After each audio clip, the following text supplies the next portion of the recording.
चरणं प्रणमामः। नाद ब्रह्ममयी जय भाग्येश्वरी, नाद ब्रह्ममयी जय भाग्येश्वरी, शरणमते गच्छामः। जय जय हे भगवती सुरभारती, तव चरणं प्रणमामः। त्वमसि शरण्या त्रिभुवनधन्या, त्वमसि शरण्या त्रिभुवनधन्या, सुरमुनिवन्दितचरणा। नवरसमधुरा कविता मुखरा, नवरसमधुरा कविता मुखरा, स्मृतिरुचिरुचिराभरणा। जय जय हे भगवती सुरभारती, तव चरणं प्रणमामः। आसीना भव मानसहंसे, आसीना भव मानसहंसे, कुन्दतुहिन शशिधवले, हर जड़तां करो बुद्धिविकासं, सिद्धपङ्कजतनु विमले। जय जय हे भगवती सुरभारती, तव चरणं प्रणमामः, तव चरणं प्रणमामः। नमस्कार बच्चों, मैं डॉक्टर सुमन गुप्ता लेकर आई हूँ आज का सुविचार। आज का सुविचार है, सीखने से मस्तिष्क कभी नहीं थकता है। Learning never exhaust the mind. Thank you. Good morning प्यारे बच्चों, मैं लेकर आई हूँ आज का शब्द, और आज का शब्द है ईस्टर्न, EASTERN, जिसका हिंदी में अर्थ होता है पूर्वी या पूर्व की ओर। आइए इसका वाक्य प्रयोग करके देखते हैं। लाल किला सलीमगढ़ के पूर्वी छोर पर स्थित है। The red fort is situated on the eastern end of Salimgarh. एक दूसरा वाक्य प्रयोग करके समझते हैं। भारत के पूर्वी क्षेत्र में पश्चिम बंगाल, उड़ीसा, बिहार और झारखंड राज्य शामिल हैं। The eastern region of India includes the state of West Bengal, Orissa, Bihar and Jharkhand. Thank you. सुप्रभात बच्चों, मैं आज आपके लिए लेके आई हूँ एक पहेली। इसको सुनिए और उत्तर दीजिए। खड़ा द्वार पर ऐसा घोड़ा जिसने चाहा पेट मरोड़ा। फिर से एक बार सुन लीजिए। खड़ा द्वार पर ऐसा घोड़ा जिसने चाहा पेट मरोड़ा। सोचिए इसका उत्तर क्या होगा। नहीं पता? इसका उत्तर होगा ताला। धन्यवाद। नमस्कार, अब बारी है आज के इतिहास की। 12 दिसंबर सन 1800 में आज ही के दिन वॉशिंगटन डीसी को अमेरिका की राजधानी बनाया गया। 12 दिसंबर सन 1911 में आज ही के दिन कलकत्ता, जिसे अब कोलकाता के नाम से जाना जाता है, की जगह दिल्ली भारत की राजधानी बनाई गई।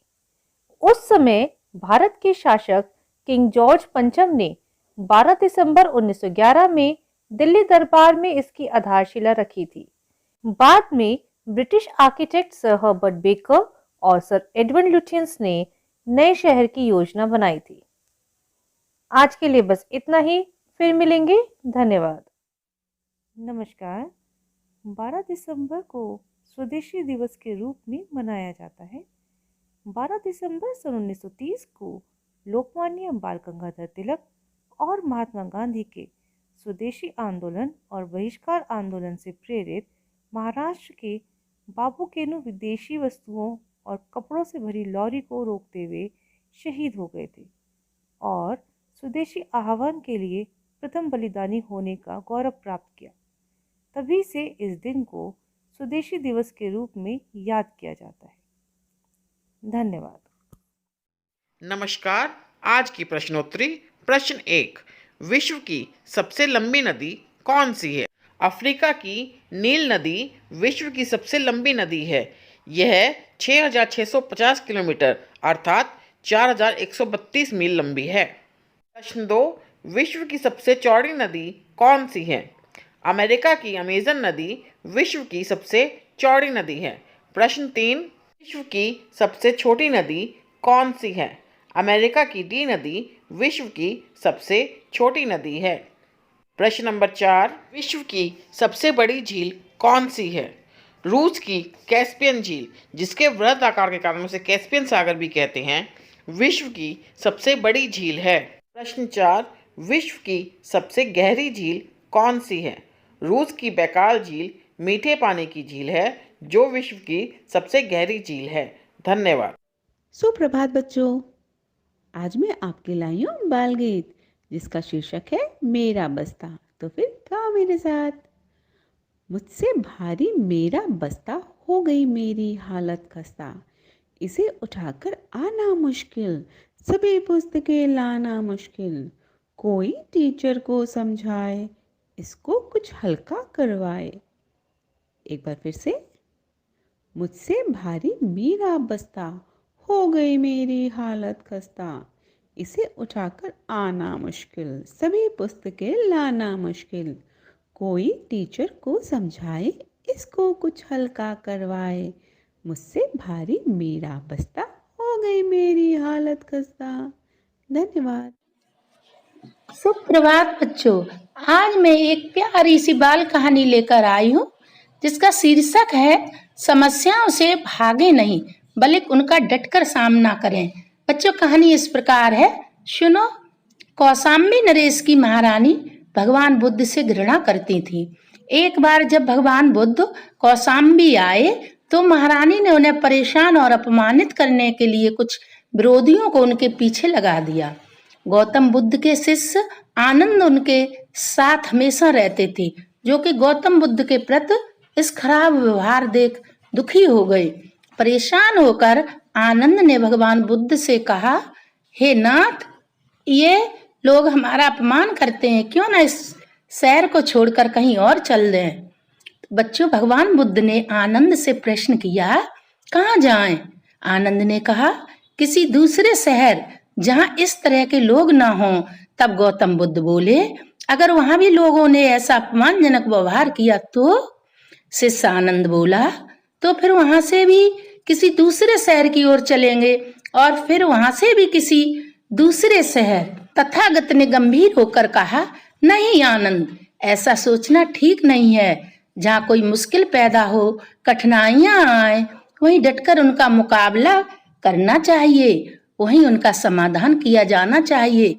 जब वे हट जाएं, तभी उस स्थान को छोड़कर जाना चाहिए। बच्चों, इस कहानी से आपको क्या शिक्षा मिलती है? हमको ये शिक्षा मिलती है, बच्चों ध्यान रखो, मुश्किलों में वही छोड़कर आगे बढ़ना पलायन है, किसी समस्या का हल नहीं। धन्यवाद। सुप्रभात, मैं प्रेम वर्मा। आज मोटिवेट योरसेल्फ का विषय है असीम संभावनाओं का बेसिक। एक शिक्षक के रूप में हमने अपने अनुभवों से यह महसूस किया है कि बेसिक में ऐसी तमाम संभावनाएं उपलब्ध होती हैं जहां पर शिक्षक स्वयं को दुनिया की भीड़ से इतर समाज में एक अलग पहचान और मुकाम दे सकते हैं, जो अन्यत्र कहीं भी नहीं। बेसिक एकमात्र ऐसा विभाग है जहां पर शिक्षक अपने टारगेट्स खुद तय करते हैं और अपना रिपोर्ट कार्ड भी स्वयं तैयार करते हैं। यहाँ शिक्षकों का मूल कार्य यानी शिक्षण के तरीके में किसी का विशेष दखल नहीं होता और उनके ऊपर बेहतर रिजल्ट देने के लिए अन्य विभागों की तुलना में दबाव भी कम होता है। यहाँ पर हमारी हर कोशिश का उससे बेहतर परिणाम मिलता है, जो हर बार हमें नई ऊर्जा से सराबोर कर देता है। हम खुद को बहुत भाग्यशाली मानते हैं कि हम इस बेसिक का हिस्सा हैं और इसीलिए हम हर दिन कुछ नया सीखते हैं और सिखाते हैं और अपने स्तर से इसे बेहतर बनाने का प्रयास करते हैं। धन्यवाद। सभी साथियों को संजीव शर्मा का नमस्कार। आप देख रहे हैं प्रेरणा सूची में दर्शाए गए लर्निंग आउटकम से जुड़ा हुआ कार्यक्रम, जिसमें प्रतिदिन हम एक गतिविधि के बारे में बात करते हैं। आज हम बात करने वाले हैं एलो कोड H412 यानी 412 के बारे में, कक्षा 4 के हिंदी विषय के बारे में। आज का जो लर्निंग आउटकम है वो मुहावरों से जुड़ा हुआ है। आज की गतिविधि को कराने के लिए हम क्या कर सकते हैं कक्षा शिक्षण में, आइए देखते हैं आज की गतिविधि में। यहाँ दी गई गतिविधि एक उदाहरण मात्र है, आप ऐसी अन्य गतिविधियाँ अपनी शिक्षण योजनाओं के लिए तैयार कर सकते हैं। जैसा कि आप देख रहे हैं कि आज का लर्निंग आउटकम मुहावरों के प्रयोग सिखाने के संबंध में है। इसका एक बहुत अच्छा तरीका कहानी सुनाने का होता है। आप छात्रों को एक कहानी सुनाएं और ऐसी कहानी का चयन करें जो सामान्य प्रचलित मुहावरों से युक्त हो, अर्थात जिसमें 3 से 4 मुहावरे आवश्यक रूप से प्रयोग हो रहे हों। जब आप कहानी सुना रहे हो तो कहानी पूरे हाव भाव के साथ सुनाएं और जो मुहावरों का प्रयोग किया गया है उन मुहावरों का अर्थ स्पष्ट करने के लिए कुछ ऐसा अवश्य करें जिससे कि बिना कुछ कहे कुछ अंदाजा होने लगे छात्रों को। बाद में चर्चा के दौरान उन मुहावरों का अर्थ भी स्पष्ट करें। अब छात्रों को फिर से इसी कहानी को अपने शब्दों में सुनाने के लिए कहें। आप देखेंगे कि छात्रों के शब्दों में कहानी के मुहावरों में कुछ तो अंतर है। अब जो मुहावरे हैं उनको फिर से एक बार स्पष्ट करें और उनको लेते हुए छात्रों को कोई एक वाक्य अथवा एक छोटी सी कहानी सुनाने के लिए प्रेरित करें। आप यह कार्य छोटे छोटे समूह में कराएंगे तो और ज़्यादा अच्छा हो सकता है। जब छात्रों को 2 से 3 बार इस प्रकार की प्रैक्टिस कराई जाएगी, इस प्रकार के प्रयोग छात्रों के साथ किए जाएंगे तो निश्चित रूप से उनकी बेहतर समझ बन पाएगी और आप देखेंगे कि छात्र पहले से बेहतर तरीके से करवा रहे हैं। अब आपका ये दायित्व है कि जब भी छात्र पूरी कहानी सुना रहे हों उसको पूरी गंभीरता के साथ सुनाएं।